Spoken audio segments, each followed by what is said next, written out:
Games have always had stealth elements in them, whether you're waiting for a guard to pass by you, trying to get behind an enemy, or just camping because you don't know what to do. Stealth has always been a very important part in a variety of games. And obviously, if you enjoy those aspects of games, then stealth games are going to be the way to go for you. They have a certain feel to them that makes it unique. There's a sense of control and satisfaction that's hard to replicate in any other genre.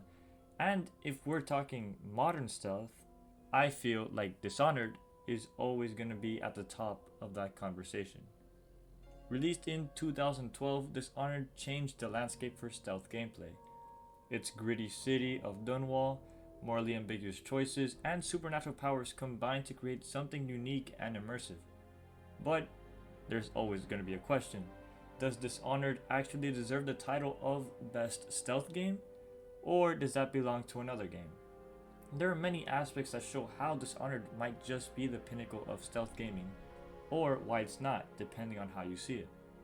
And so, to understand what makes Dishonored so unique, we need to look back at what defined stealth before it came along. Games like Assassin's Creed set the groundwork relying on timing, shadows, and silence. These classics gave players a strict path: avoid detection, follow linear level design, and complete objectives without being seen. But Dishonored didn't just play by those rules. Instead of just sticking to shadows or blending in, Dishonored empowered players with supernatural abilities. Blink, for example, allows players to teleport short distances, turning the standard sneak around the corner into a dynamic strategic choice. This ability gave a new meaning to verticality in stealth, encouraging players to think outside the box when navigating Dunwall's dark streets and rooftops. And Dishonored didn't stop there. Powers like Dark Vision, which lets players see enemy movements through walls, gave players an enhanced awareness that's rare in stealth games. These abilities let players plan their moves more thoroughly, creating a layered, almost puzzle-like approach to each situation. It's not that Dishonored abandoned traditional stealth mechanics, it's that it transformed them.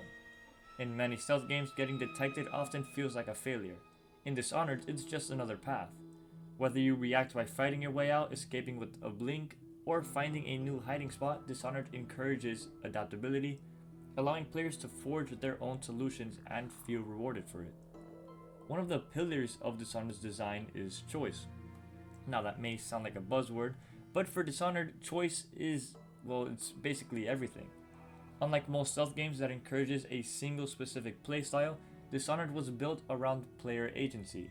This means the choice to go lethal or non-lethal isn't just an option, it impacts the story, the difficulty, and even the environment of Dunwall itself. Every mission offers multiple paths, multiple tools, and multiple outcomes. If you choose to go for a ghost playthrough, you're challenged to avoid every enemy and leave no trace. The game's design adapts to this by giving you plenty of options: hiding spots, vantage points, distractions, and non-lethal takedowns that feel just as rewarding as lethal attacks. But the game goes beyond typical stealth. Let's say you want to play as a merciless assassin, taking down everyone in your path. Not only will Dunwall respond by becoming more hostile and filled with enemies, but the tone of the story itself will shift.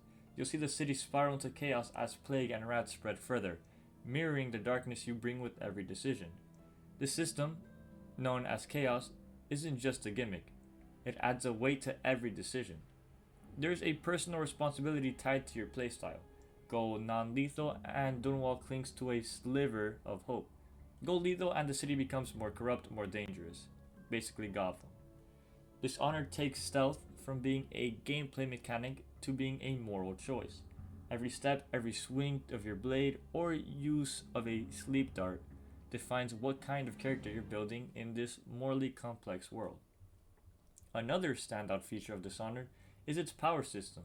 These abilities, whether it's possession, bend time, or bling, are tools that let you approach stealth in an unconventional way. Each power has countless applications, allowing for some truly inventive solutions to even the trickiest situations. Possession, for instance, lets you take control of animals or people to slip past guards or access hidden areas. It's a power that's limited only by your creativity.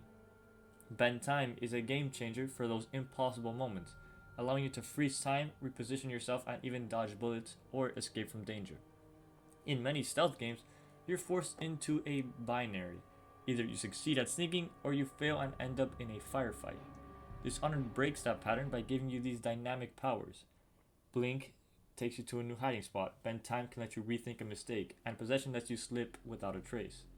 You're always a few moves away from turning a potential failure into a strategic adventure. And this doesn't just make Dishonored more forgiving, it makes it endlessly replayable. Think about it like this. Imagine you can either go right or left with most stealth games. With Dishonored, you can go diagonal, you can go forward, you can go backwards. Basically, the possibilities are almost endless. Now, all these gameplay mechanics wouldn't mean as much if Dishonored didn't give us a world worth exploring. And let's just say, in my opinion, Dunwall is one of the most memorable settings in gaming history. Inspired by Victorian era London, but twisted into something darker. So basically London. Dunwall feels alive in a way that most game worlds don't. It's a city plagued by a mysterious rat-borne disease, suffering from a class divide that's both oppressive and tragic. As Corvo, you're not just sneaking around this world, you're a part of it. The characters you meet, the corrupt elites, and the desperate citizens, they react to you, and their fate often depends on the choices that you make.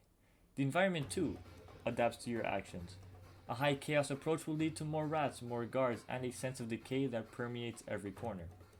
The beauty of the city isn't just in its design, but its interactivity.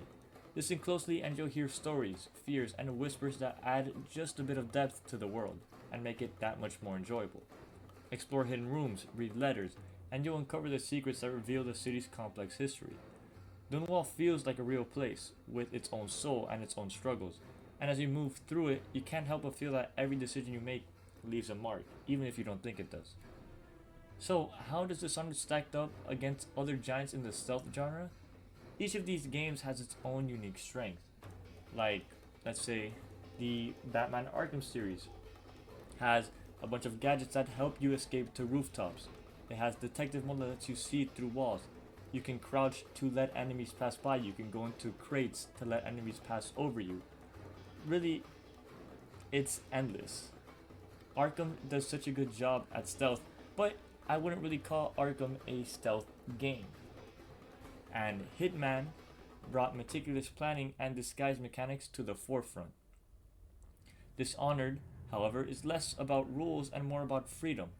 While Hitman offers tightly controlled environments and Arkham rewards tactical planning, Dishonored throws the playbook out the window. Want to blink across rooftops to avoid detection? Do it. Want to use possession to walk straight through a guarded area? Go right ahead. The game lets you experiment in ways that are nearly limitless, blending stealth and action in ways that other games shy away from. So, is Dishonored the best stealth game? The answer obviously depends on what you're looking for. Like, if you're looking for a game that puts you in tightly controlled, realistic spaces, then Hitman might feel more satisfying to you. But if you're looking for a game that gives you the freedom to experiment and adapt, then Dishonored is hard to beat. Deep world building, unique powers, and moral choice systems. Dishonored turned the stealth genre into something deeper and more personal. It didn't just change how we play stealth games, it changed how we think about them. And I feel like it redefined what it means to, truly embody a character moving through a world that feels alive and reactive. In the end, Dishonored is more than just your average stealth game. It's a powerful story of consequence, a playground for creativity, and an immersive world that pulls you in and challenges you at every turn. Whether or not it's the best stealth game is ultimately up to the player. But one thing is for certain, that Dishonored raised the bar for what stealth games could be and left a legacy that's very hard to match. Obviously, this is just my opinion. If you don't think Dishonored is the best stealth game, well then you should rethink your choice. Or you can just tell me what you think it is. But anyway, that's it for now, so thank you for watching.